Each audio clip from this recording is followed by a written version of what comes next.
I have always been a night person. When the city went to sleep, I went out for long walks to clear my head. For 4 years, I walked alone at night and never once felt afraid. I used to joke that even the drug dealers in my city were polite.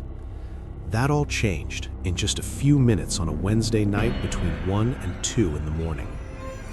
I was walking near a police-patrolled park, far from my apartment. The streets were unusually quiet, even for a weeknight. I turned onto a short side street to loop back toward home when I noticed him at the far end of the sidewalk. A tall, thin man was dancing as he walked toward me. The dance was strange, almost like a waltz, but after every few steps he would nod forward before continuing. At first, I assumed he was drunk. I moved closer to the road to give him most of the sidewalk. As he came closer, I realized he wasn't stumbling at all. His movements were smooth, deliberate, almost elegant. He was wearing an old-fashioned suit, and when I finally saw his face, my stomach dropped. His eyes were wide open and wild. His head tilted slightly back as if he were staring at the sky. His mouth was stretched into an unnaturally wide smile, the kind that looks painful rather than happy. Every instinct in my body told me something was wrong. I crossed the empty street, only taking my eyes off him for a second. When I reached the other side and looked back, he had stopped moving. One foot was in the street, the other on the sidewalk, perfectly aligned with me. He was facing me, but still staring upward, the smile never leaving his face. I felt completely frozen.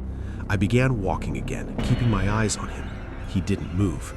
After I had put about half a block between us, I looked forward briefly to make sure the sidewalk was clear. When I looked back, he was gone. Relief washed over me for a split second until I noticed him again. He had crossed the street and was now crouched low, facing me. I had looked away for no more than 10 seconds. There was no way he should have been able to move that fast. Then he started toward me again. This time, he wasn't dancing. He was taking long, exaggerated tiptoe steps, like a cartoon character sneaking up on someone, except he was moving terrifyingly fast. I wanted to run, to scream, to do anything, but I couldn't move. He stopped about a car length away from me, still smiling, still staring at the sky. When I finally found my voice, I meant to shout at him, to demand what he wanted, but all that came out was a weak, shaking whisper. Whatever fear sounds like, I heard it in my own voice. He didn't react. After what felt like an eternity, he slowly turned around and began dance-walking away again. I watched him until he was almost out of sight. That's when I realized he wasn't moving away anymore. He was coming back. This time, he was running. I ran too. I didn't stop until I reached a brighter main road with a few cars passing by.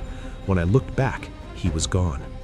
He was never there again, but I lived in that city for another 6 months and never went out walking at night. There was something about his face that never left me. He didn't look drunk. He didn't look high. He looked completely and utterly insane, and that is the most terrifying thing I have ever seen in the middle of the night.